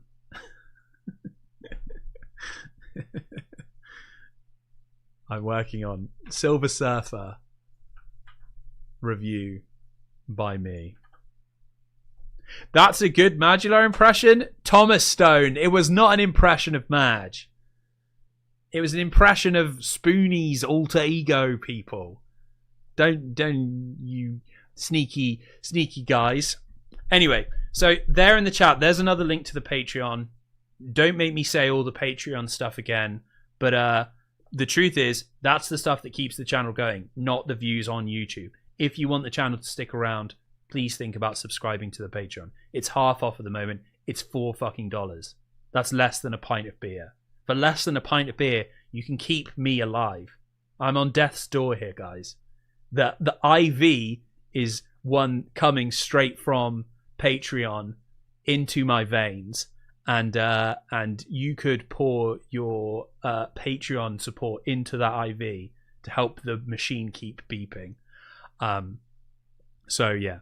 So if you would like to do that, that would make my Christmas very, very nice, and I would very, very much appreciate that. And yeah, I will. I hope you all have like a great Christmas. I hope you all have like a really nice New Year. I'll probably announce the next video. Well, shit, I guess quite soon. I need to. Well, if you subscribe to the Patreon, you'll know when the Patreon video comes out because you'll fucking see it in your Patreon. If you don't subscribe to the Patreon video, you won't know, and I'm not going to tell you. But you will see when the next video gets announced. I'll do one of those like live YouTube posts where they go to people who have mobile. I don't know why they don't go to desktop either. I have no idea. But anyway, so the point is that I'll announce that. Hopefully the next video will not take that long to make. Maybe not 5 weeks. Don't think I can do another one in 5 weeks. But 6 weeks, I think, is reasonable. It's on a game that I think you guys will all like. Yeah. Otherwise, I'll see you in the Discord. I should probably post a link to the Discord as well, actually. How do you even invite people to your Discord? I don't know how Discord fucking works. Is this it? This is it. There's a link to the Discord. I'll be in the Discord over Christmas and stuff. I'll be hanging out and stuff like that. It's very, very, very fucking friendly in there. Everyone's super chill. Everyone talks about video games and stuff. There's basically no talk about anything else. So if you want to talk about video games from people who have absolutely no judgment about your opinion whatsoever, the Discord's there. In the meantime, everyone have a great Christmas. Have a great year. Thanks for watching. Thanks for listening to me ramble today. And I will see you, well, in 2026, I suppose. Will it be? Yeah, I guess so. See you in 2026, everyone. Bye-bye.